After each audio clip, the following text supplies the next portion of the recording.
Bienvenidos, soy Hernán Sosa.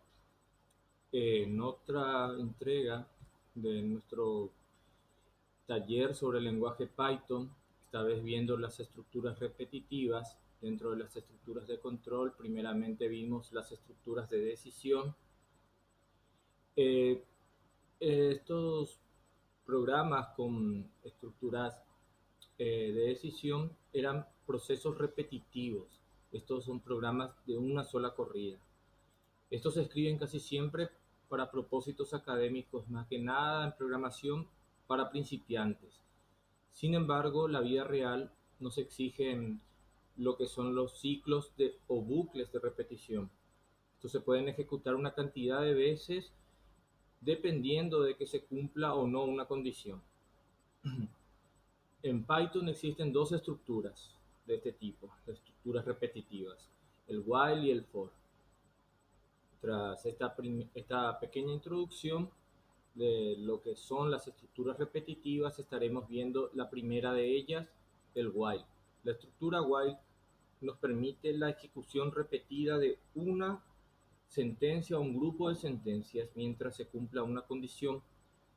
El formato general de esta estructura es while, la condición, la sentencia que se ejecuta en caso de que la condición sea verdadera, y luego, en caso de que la condición deje de ser verdadera, sea falsa, entonces se ejecuta la sentencia 2 luego del else.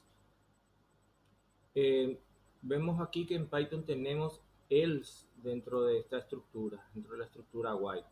Si bien es opcional también, como también era en la estructura if, aunque ciertamente tenía más funcionalidad que en este caso, se ejecuta la sentencia eh, que siga los dos puntos del else en este caso, sentencia 2 luego del salir del ciclo, cuando ya no se cumple la condición que está expresada en el while. Este es un ejemplo de código que podemos ver aquí.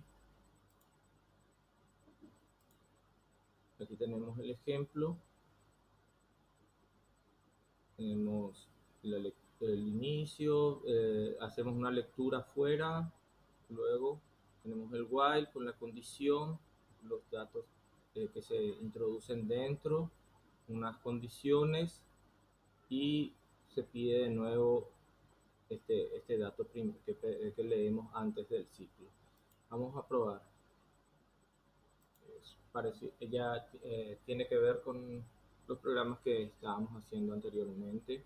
Ponemos 1, que es el código que cumple la condición que tiene que ser mayor a 1 o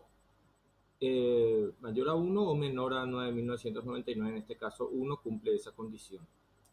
Luego introducimos un libro, el año de publicación 2007, si es el género de ficción, si es nacional, en este caso nacional 1, cualquier dígito que no sea 0 para expresar que es nacional. Imprime los datos porque cumple las condiciones de los is que estamos viendo para la impresión de los datos del libro. Luego introducimos otro libro, en este caso código 2, también cumple la condición que tenemos inicialmente en cuanto al código.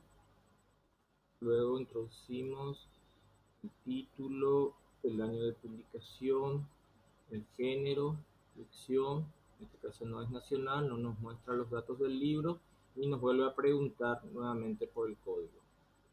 Ahora le vamos a dar un número fuera del rango, fuera del rango 1 a 9.999, es decir, un número menor a 1, 0 en este caso, y vemos que sale del ciclo, también coincide con la salida del programa. En líneas generales, lo primero que hace el while es evaluar la condición, en este caso, que el código sea mayor o igual a 1 y que sea menor o igual a 9.999. Es una conjunción, es decir, hay dos condiciones, se juntan por AND. se comporta esto de acuerdo a lo que ya habíamos visto en la tabla de verdad. Si la condición compuesta es verdadera, la, la conjunción de estas dos condiciones, la condición compuesta es verdadera, se ejecuta el grupo de sentencias luego de los dos puntos del while. Los dos puntos que vienen aquí, luego de la condición.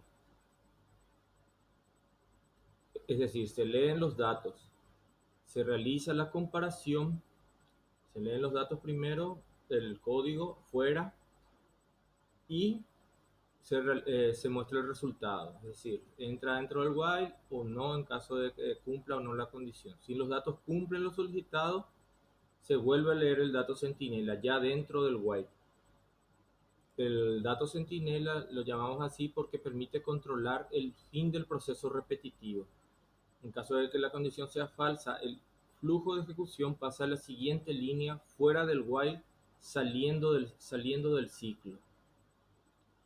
O en el caso de que, por ejemplo, tengamos lo que habíamos mostrado aquí, tengamos el else, entonces lo que hace aquí es ejecutar lo que está dentro, dentro del else, la sentencia 2 en este caso.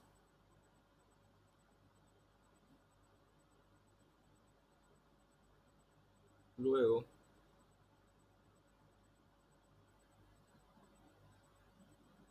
existe la posibilidad de que en la primera lectura el usuario decida ya dar por finalizado el programa.